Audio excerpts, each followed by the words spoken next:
Manufacturing involves a full array of production from handicrafts to molding iron and steel and stamping out plastic toys to assembling delicate computer components or space vehicles.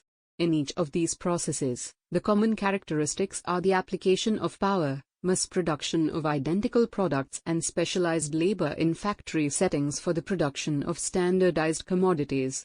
Manufacturing may be done with modern power and machinery, or it may still be very primitive. Most of the third world countries still manufacture in the literal sense of the term. It is difficult to present a full picture of all the manufacturers in these countries. More emphasis is given to the kind of industrial activity which involves less complicated systems of production. Characteristics of modern large-scale manufacturing. Modern large-scale manufacturing has the following characteristics. 1. Specialization of skills/methods of production. Under the craft method, factories produce only a few pieces which are made to order, so the costs are high. On the other hand, mass production involves production of large quantities of standardized parts by each worker performing only one task repeatedly.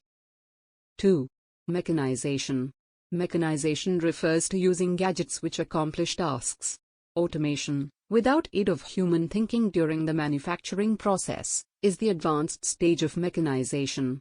Automatic factories with feedback and closed-loop computer control systems where machines are developed to think, have sprung up all over the world. 3. Technological innovation.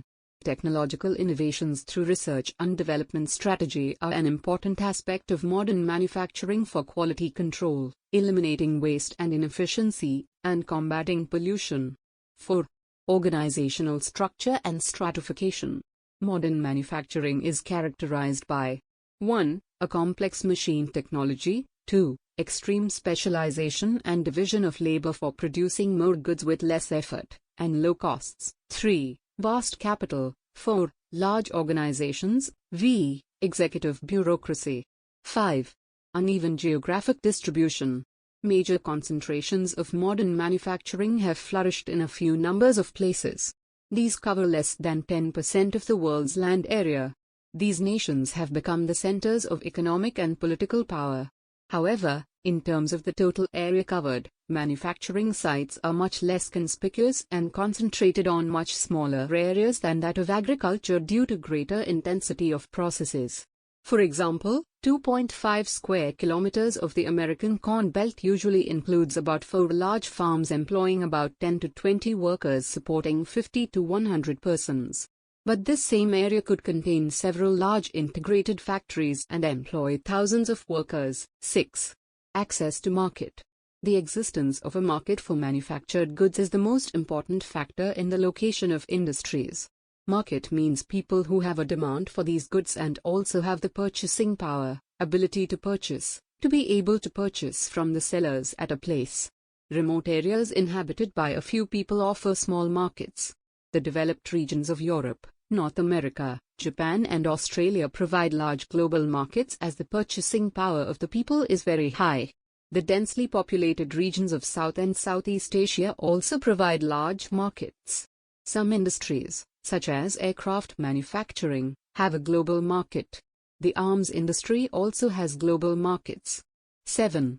Access to raw material. Raw material used by industries should be cheap and easy to transport. Industries based on cheap, bulky and weight-losing material, ores, are located close to the sources of raw material such as steel, sugar, and cement industries. Perishability is a vital factor for the industry to be located closer to the source of the raw material. Agro-processing and dairy products are processed close to the sources of farm produce or milk supply respectively. 8. Access to labor supply. Labor supply is an important factor in the location of industries. Some types of manufacturing still require skilled labor. Increasing mechanization, automation and flexibility of industrial processes have reduced the dependence of industry upon the laborers. 9. Access to sources of energy. Industries which use more power are located close to the source of the energy supply such as the aluminium industry. Earlier coal was the main source of energy. Today hydroelectricity and petroleum are also important sources of energy for many industries. 10. Access to transportation and communication facilities.